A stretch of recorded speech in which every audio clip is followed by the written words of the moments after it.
আমার নাম মোহাম্মদ রাহুল। পিতার নাম? মোহাম্মদ আলী ফরজ। গ্রাম? গ্রাম 8 নম্বর দক্ষিণ নাজিরুদ্দিন। আজকে প্রেস ক্লাবে কেন আসছেন? আসছিলাম আমাদের জায়গা জমিনের সংক্রান্ত নিয়ে, সেখানে তারা রিপোর্ট দেওয়ার জন্য যে তারা জোরপূর্বে আমাদের জমির বাড়ি ঘর সহ মাইকা তারা কীভাবে কী সিস্টেম ছিল বলেন তো? তারা তারিখ হয়েছে কীরকম? তারিখ হয়েছিল গত শুক্রবারে বসছি।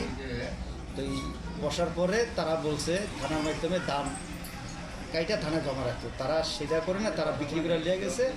আর গেছে বৃহস্পতিবার আবার বসার কথা ছিল, তারা না বসে শুক্রবারে আজকে তারা আবার যে জমিন মাইপা লাইটেল বাহিনী দিয়া দখল করতে চায়।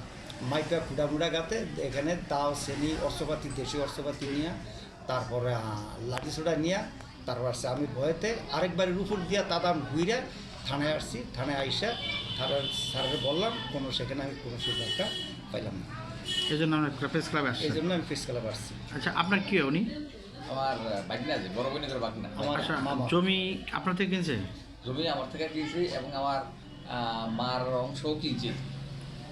আচ্ছা, আমার মার অংশ কিনছে এবং আমার থেকেও কিনছি। তারপর আবার আলিশন দেওয়ানের থেকেও কিনছি। আবার আলিশান দেওয়ার থেকেও কিনছি। এখন উনি দখলে আছেন? উনি যে সকালে এখন জোর করে ধান করলে ওনারা নিয়ে যায়। যে আবার ইসমাইল মালানার খালার থেকেও কিনছি।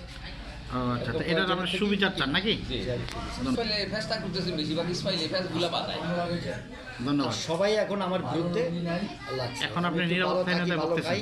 খাই, এটা তারা কেউই পছন্দ করে আপনি না। এখন পালিয়ে বেড়াচ্ছেন নাকি? জি, আমি 3 বছর বাড়িতে আসছি, এর আগে আমি ঢাকাইছি। অনফালে পালিয়ে এটা বেড়াচ্ছি।